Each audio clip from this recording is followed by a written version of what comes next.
When I got the phone call about one of the darling private police training organizations in this country being outed as no good, I'll be honest with you, I was not surprised to hear that people inside of these training classes, they spoke in a racist fashion.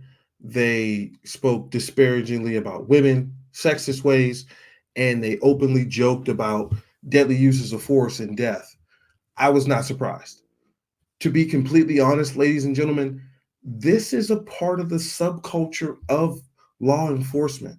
This is the ugly part of it. They don't want to talk about this kind of stuff. They don't want to bring it up. And as these trainings have gone on for some time now, it has been perpetuated.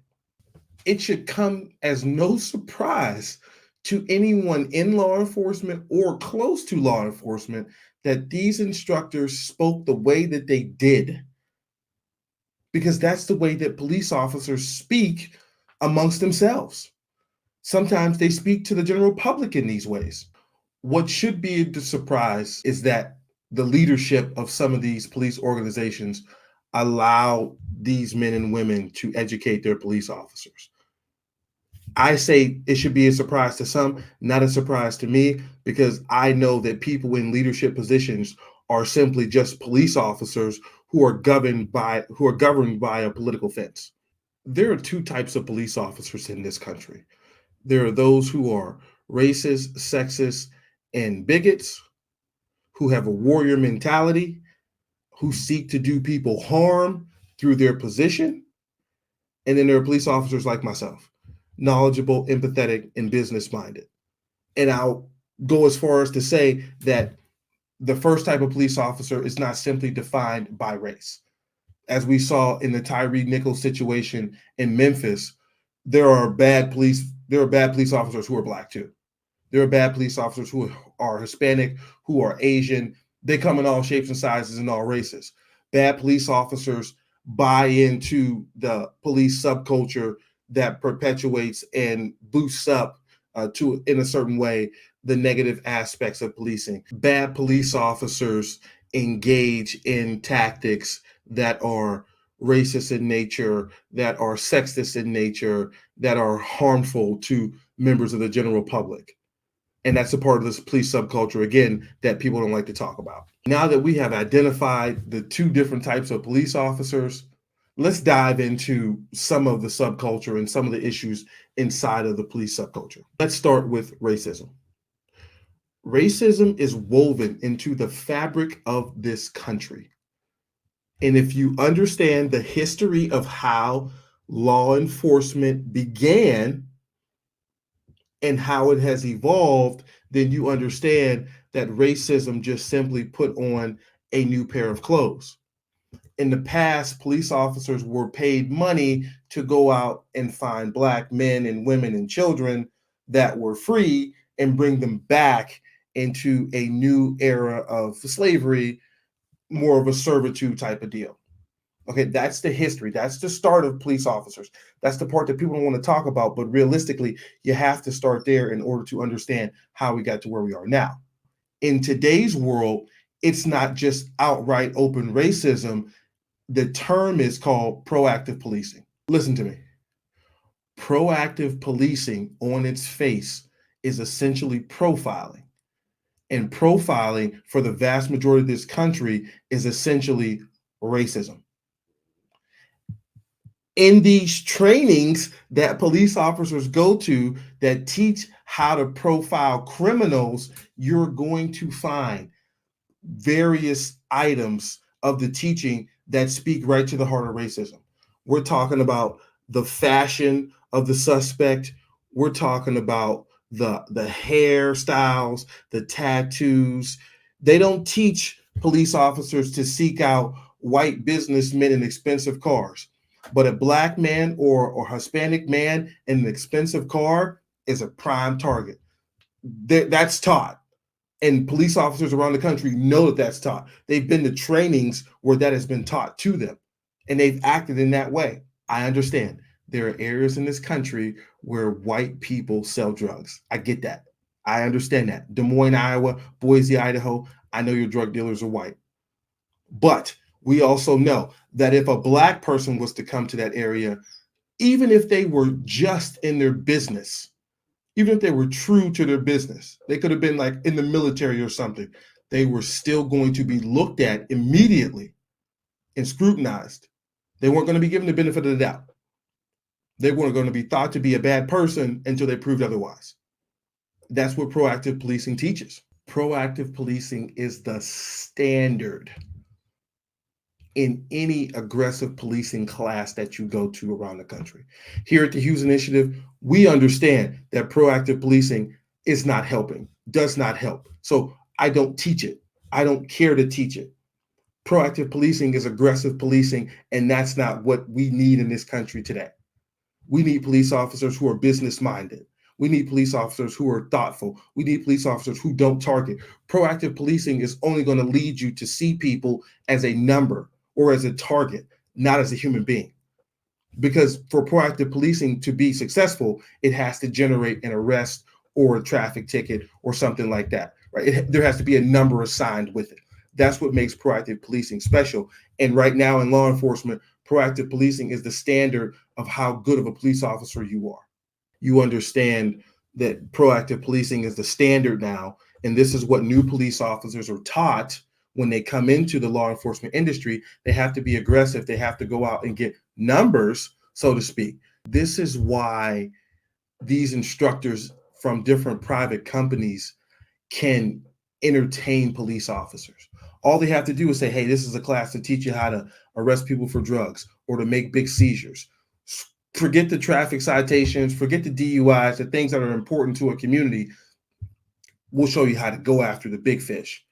And in that teaching, they're able to include racism. They're able to include sexism. They're able to include all the things that would entertain the average white police officer today. Because let's be honest, the vast majority of people going to these trainings are white, and that's because the vast majority of law enforcement is white. So this is what draws them to these trainings. And once they get in these trainings, even if they don't agree with some of the things that are being said, the mindset is don't speak out. Don't speak out against one of your brothers and sisters, even if they are wrong. And if you do, then you risk the possibility of being exiled or outcast because you did not assimilate with the group. This is the reason that I created the E.A.R model presentation for new police officers, because today's police officers, especially the young ones, have no desire to police in this way because they have friends who are minorities. They have family members who are minorities. They even may have children who are minorities. And they do not subscribe to the line of thinking that minorities are the root cause of America's problems, like what is taught in the vast majority of law enforcement trainings. This is why I wrote the book, Dominate Your First Year as a Cop as well, because police officers, new police officers, need a guide to do law enforcement differently than what is being taught to them once they leave the academy or they go to a private training. These things exist and they are true. This is what the American public is talking about. This is what they are tired of seeing. This is what they are tired of witnessing on television and hearing from people that they know. They're tired of having negative interactions with law enforcement. They want police officers who are going to treat them fair and just. And that's not what we're getting. Let's move on. Another area that was spoken about in the reports was sexism. Sexism exists because law enforcement is a male-dominated industry.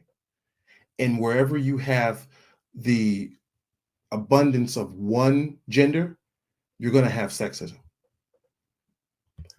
That may not be a problem for other industries, although I'm sure it is, but in law enforcement, it is a problem.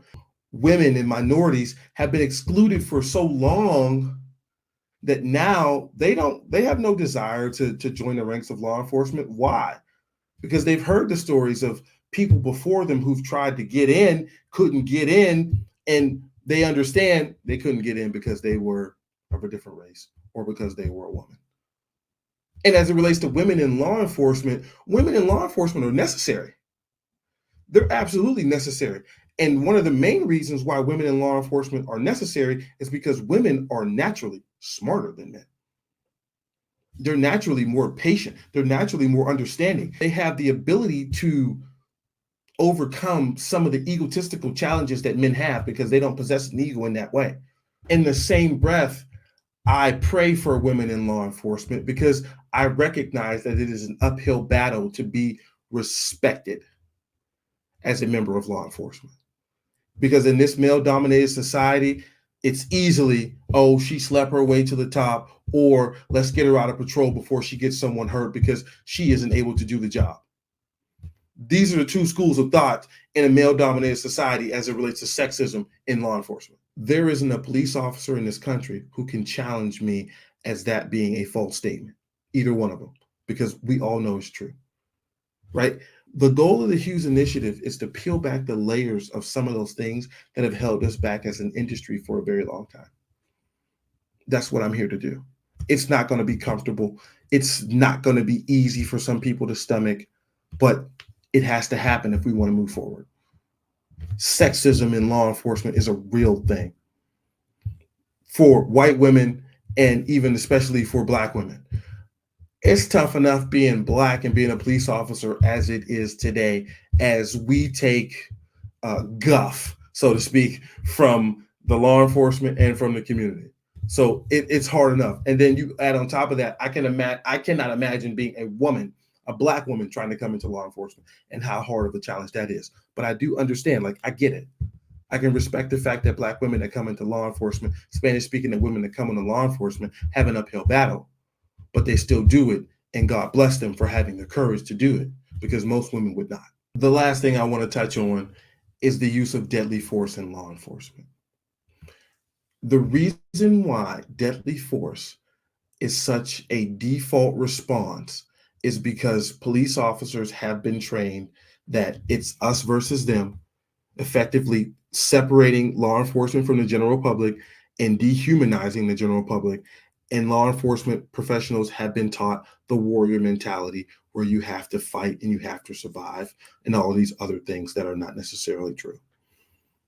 I was just in the police academy. I just explained to them there are over 700,000 police officers in this country. Less than 1% of them will lose their lives as a police officer in their official capacity. That means the rest of them are going to do 20, 25, 30 years as police officers and never have to be in a situation where deadly force is used against them or against someone else. But police officers are trained to believe that every situation is supposed to start there. And even if you don't think it's going to start there, if your mindset is that, okay, anybody can take my life, and you start that way, any sudden movement, any scared movement from a person is going to lead you to unholster your pistol. And that's what we see. Police officers get in situations with people, and the first thing they do, they unholster their pistol. Here's my thing when it comes to these different trainings and when they teach proactive policing and deadly force. What happens after you take what you've learned at this training and you go out as a police officer and you try to utilize it and it doesn't work? And you end up in a situation where you have to take someone's life. You can say all day, hey, I was following this training, but guess what? These people who are training you in these things have no affiliation to your departments. They are not going to be held liable for your actions. You take someone's life on this job unjustly, you can expect for three things to happen: administrative punishment, criminal punishment, if it gets to that level, and most certainly civil punishment. Somebody's going to sue you or sue your police department because of your actions. And again, the people that you learn these things from, the trainings that you attend, they have no association, no liability in these things. You took it out. You took their story, which a lot of times could be true, but I'm sure there's some falsehood added to it. And you tried to apply it to your life in your situation. And that's not how it works because every situation is different. What police officers need to be taught is that, yes, deadly force is something that may have to be used, but it cannot be your leading thing. The fear of death cannot be your leading emotion. You're not weak because you don't think that way. You're not going to slip up because you don't think that way. In fact, if you have a broader way of thinking, you'll be more likely to find a different way to resolve a situation, sans deadly force. I'm never the one to address a problem and not offer a solution. How do we overcome racism, sexism, and the use of deadly force unnecessarily inside of law enforcement? Well, the first way is to have your police officers trained in the E.A.R model. The E.A.R model was about ego, arrogance, and rage, identifying it and teaching police officers how to overcome it. If you need more information about the E.A.R model, reach out to me as leaders in law enforcement, as leaders in organizations. Reach out to me. I'll put you in contact with the places that I have taught it. And they can tell you what type of presentation it is, and they can tell you what type of response it got from their police academy cadets. The second way is to get your copy of Dominate Your First Year as a Cop. Listen, there is a way that law enforcement has to be done today. Police officers, from the leadership positions all the way down to the patrol police officers, are grinding their teeth and digging their heels on because they don't want to evolve. And what is happening is we're taking hit after hit after hit as an industry because people refuse to let go of the past. The book, Dominate Your First Year as a Cop, is a guide on how to police in 2023 and the future for new police officers and those police officers who, like me, have a long time to go. And we need this industry to be around for a long time. The book is available only on the website, hi-teaches.com. You need to get your copy because one of the things that I preach, especially when I go into law enforcement academies, is that you are a small business owner because this is a business. We're in the business of customer service for the most part. The ill effects of deadly force, that's a part of it. That's not the biggest part of it. That's a small part of it. That's something you should be well equipped to handle in the situation that you're faced with. If you, as a small business owner, continue to make yourself an asset to your department, make no mistake about it. You are an asset until you become a liability. And the ways that you become a liability is by being racist, is by being sexist, and by having unnecessary uses of force, even to include those that are deadly, as a police officer on a regular basis. Those complaints start rolling in about you, your police department's going to cut ties with you because civilly they don't want to be liable for you. They don't want to have liabilities on their staff. So the book Dominate Your First Year as a Cop is the way for a new police officer to prevent themselves from becoming a liability to their employer. In closing, as we move forward in law enforcement, I challenge you. I challenge you to be better. I challenge you to be a better police officer, but most importantly, I challenge you to be a better person. We all have bias in us. I challenge you to identify yours and address it and then overcome it. I challenge you to be the police officer that we need for the future. I challenge you to stand up and stand against the negative aspects and parts of the police subculture that permeate today underneath the surface of law enforcement. I challenge you to engage with people of the general public differently. I challenge you to have a legitimate conversation with the people that you run into. I challenge you to build relationships within your communities. I challenge you to go out and seek relationships with people who are different than you. I challenge you to challenge yourself to be physically fit, to learn your case law and know how to apply it. I challenge you to turn in your paperwork on time. I challenge you to know your patrol area. These are all the things that I challenge new police officers with. I'll challenge every police officer with because I'll challenge myself with it as well. I'm RC. This is the Hughes Initiative. God bless every police officer who puts the uniform on every day. I pray for your safety. And for those who may lose their life on this job, protecting and serving, I pray that your memory is always remembered amongst other police officers. Thank you.